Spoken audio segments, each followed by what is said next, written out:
Olá, alunos do quarto ano. Eu sou a professora Giovana Rocha. Nesse momento, nós vamos ter aula de História, certo? Aqui nós temos o título, Povos Indígenas. Então, se você observar essa imagem aqui, certo? E eu perguntar a você, quais dessas pessoas você acha que são índios? Quais representam pessoas indígenas? E eu dei um tempo para você pensar. Provavelmente você vai se ater a essas pessoas que estão aqui no centro. Mas eu queria que vocês observassem, ó, esse menino aqui. Ah, tia Giovana, mas esse menino aqui, ele não parece índio não. Olha, ele não é índio, ele está usando roupas como nós.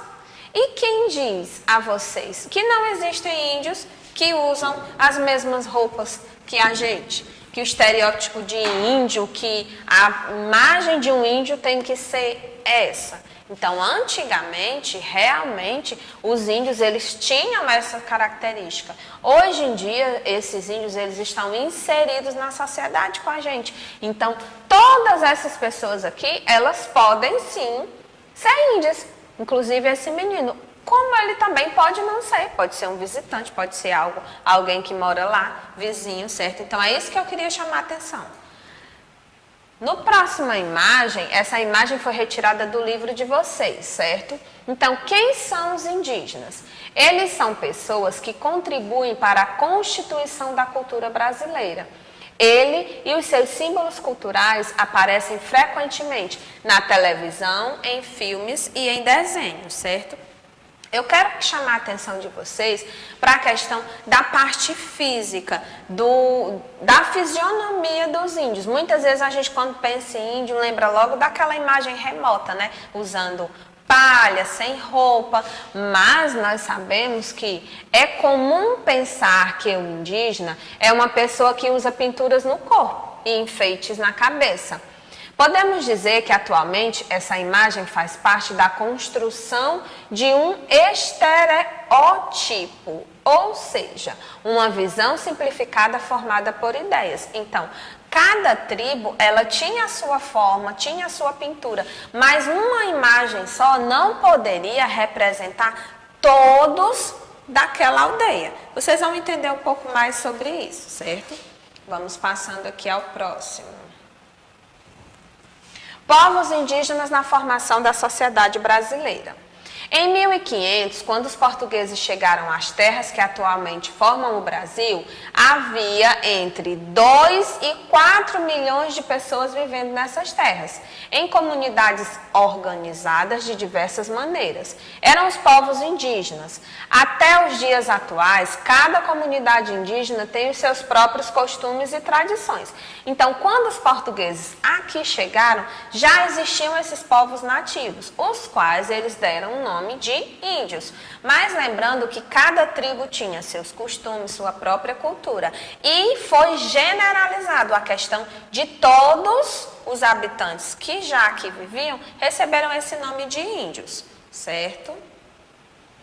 A cultura indígena. Vamos voltar aqui para a gente falar um pouco sobre essa cultura indígena.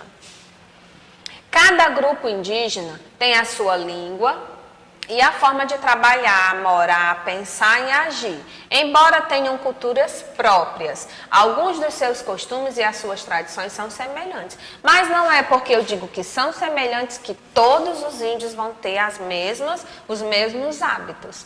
Na época em que os portugueses aqui chegavam, eles se organizavam em comunidades e moravam em aldeias, deslocando-se de um lugar para o outro sempre que necessitavam. Dentro, as casas indígenas não tinham paredes e a porta era protegida apenas por uma cortina de palha, certo? Redes penduradas, esteiras de palha estendidas no chão, banquinhos de madeiras e grandes potes de barro para armazenar água ficavam espalhados pelo ambiente. Então, pelo que nós podemos perceber, a casa dos índios era bastante diferente da nossa. Ó. Ela não tinha paredes. Então, na nossa casa, o nosso quarto é delimitado em um espaço, a cozinha é delimitada em outra. E nas casas dos indígenas era diferente. Então, o costume de dormir de rede, herdamos deles, né? Os grandes potes de barro, então todo o artesanato em barro também é uma herança indígena, certo? Vamos dar continuidade aqui. Por não compreenderem a complexidade cultural dos povos nativos, os colonizadores portugueses promoveram duas enormes simplificações. Uma delas foi ter adotado a palavra índio, que foi o que eu falei, para nomear todos os povos nativos que viviam nas terras, que mais tarde formariam o Brasil. E a segunda foi a simplificação, foi chamar os indígenas que habitavam as regiões próximas ao litorais de tupis. E os indígenas que habitavam no interior, que não falavam o tupi, de tapuias. Então, essas duas simplificações, elas acabaram prejudicando e mais à frente os estudiosos vão mostrar, porque todos eles passaram a chamar de índios, independente das tribos, e deram dois nomes. Tupi, para os que moravam, que habitavam as regiões próximas aos litorais, e tapuias para os que não falavam o tupi. Então, eles simplificaram, mas os costumes eles eram bem diferentes. Daí, aqui na nossa sessão, Conheça Quem É, as ilustrações elas vão mostrar, ele fez uma viagem para o Brasil durante o século XIX e procurou reproduzir diferentes formas de habitação que conheceu. Então, vamos ver aqui que formas são essas. Certo? Então, a questão da simplificação, nós podemos observar várias imagens de diferentes tipos de moradias indígenas. Então, quando os portugueses aqui chegaram, que simplificaram a questão de dar o nome de índio a todo o habitante, de colocar essas duas definições, de tupi e tapuias. E nós observamos aqui que todas essas eram moradias indígenas, mas, no entanto, elas são bem diferentes umas das outras. Não estou falando de material. Elas usavam palha, usavam madeira, mas a forma, o design, se assim eu posso dizer, são bem diferentes. Então, como simplificar pessoas que relativamente moravam no mesmo lugar, mas que tinham formas de construção tão diferentes? Então, aos poucos, os estudiosos eles foram chegando a esse denominador comum, que apesar de costumes parecidos, mas haviam as diferenças entre as tribos, certo? Então, eu simplifiquei o que está no livro de vocês e eu vou passar agora para a atividade, certo? Que vai estar lá no livro de vocês. Deixa eu abrir aqui, que é na página 222, certo? Nós temos um texto que vocês vão ler esse texto, eu não vou fazer a leitura dele aqui, certo? Vocês irão ler para que vocês possam responder aqui. Em qual lugar do Brasil aconteceram os fatos narrados no mito? Então, o mito é o texto que está mais acima. Você precisa ler para descobrir. Do que trata a história dos Yanomamis? Volta lá para responder. Quem era o pajé e o que ele fazia com a lua? E segundo o mito, como nasceu o povo Yanomami? Então aqui, essa é a atividade proposta do livro. Todas as outras páginas, elas são explicação desse resumo que eu fiz. E nós também temos atividade lá nas nossas fichas de atividade. Eu vou mostrar para vocês, certo? Vamos aqui a elas. Deixa eu só colocar aqui nas fichas de atividade. Pronto, aqui.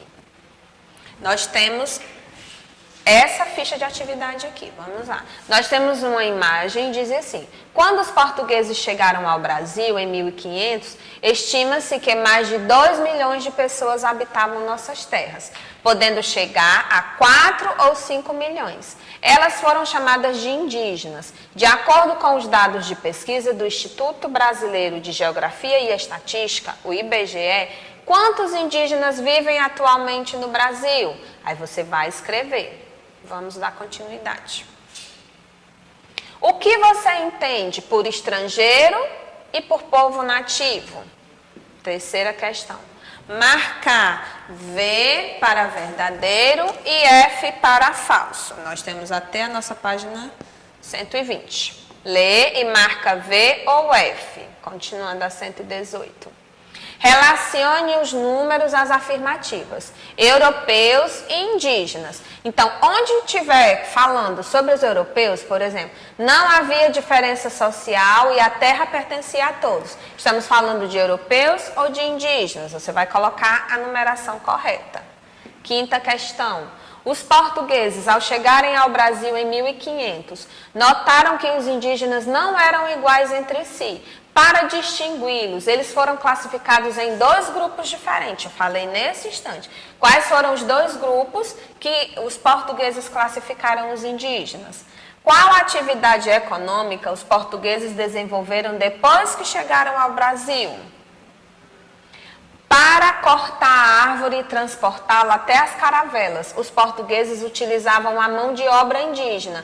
Por que os indígenas se revoltaram com os portugueses? Então, quando aqui chegaram, eles começaram a utilizar o trabalho dos índios. Por que que de repente os índios passaram a não mais aceitar? Você pode colocar a sua opinião com base nos fatos verídicos. Vamos a 118. Você vai observar a imagem, certo? E vai responder as questões sobre ela. O que foi retratado nessa imagem? Onde estão essas pessoas retratadas? O que elas estão fazendo e o que mais chamou a sua atenção na pintura? Então, nós temos uma imagem, você faz uma análise, observa e responde. Próximo, até a 120, atividade de hoje. Temos um texto, certo? Que é o relato de um chefe indígena do grupo dos Tupinambás, chamado Momboré Uaçu, ao padre francês Claude de Bavillers, que viveu entre os indígenas nos anos de 1600. Nós temos esse texto, você vai fazer a leitura e em seguida vai responder. Eu não vou ler, que é para dar a oportunidade que vocês leiam, certo? De acordo com o texto, você vai relacionar. Temos a coluna A, B e C e temos 3 parênteses. Você vai ler e vai relacionar colocando as letras. Lê cada parêntese, vê de onde está se falando, coloca as letras, certo? E espera a correção na próxima aula. Na próxima aula eu volto com vocês para essa atividade, para a atividade do livro, para que a gente possa rever essas questões. Lembrando, qualquer dúvida me chama, não fica sem fazer porque não compreendeu, porque eu vou estar lá para tirar as dúvidas, não para dar as respostas, né? Alguns ficam, tia, qual é a resposta? A tia não vai dar a resposta, vai orientar, esclarecer, para que vocês compreendam um pouco da história dos indígenas, né? Dessa história tão rica que nos deixou tantas tradições do que nós temos hoje. Então, até a próxima aula.